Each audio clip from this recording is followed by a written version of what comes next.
శ్రీ మహాలక్ష్మికి తామర పువ్వులంటే ఎంతో ఇష్టం.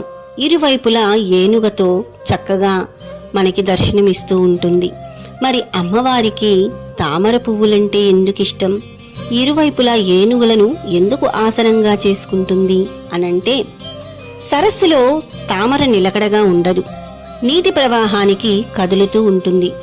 తాను కూడా నిలకడలేని దానిని అని చెప్పడమే లక్ష్మీదేవి తామర పువ్వులో కొలువై ఉండటం.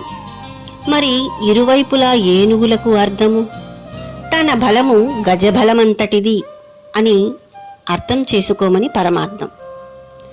తన చంచలత్వాన్ని తెలియచెప్పే ఉద్దేశము నీటిలో ఉన్న కలువ పువ్వుని ఆసనంగా చేసుకోవటమే. అందుకే శ్రీ మహాలక్ష్మిని మనం ఎంత జాగ్రత్తగా ఎంత గట్టిగా పట్టుకుంటే మన ఇంట్లో అంత కొలువై ఉంటుంది. అందుకే లక్ష్మిని మనము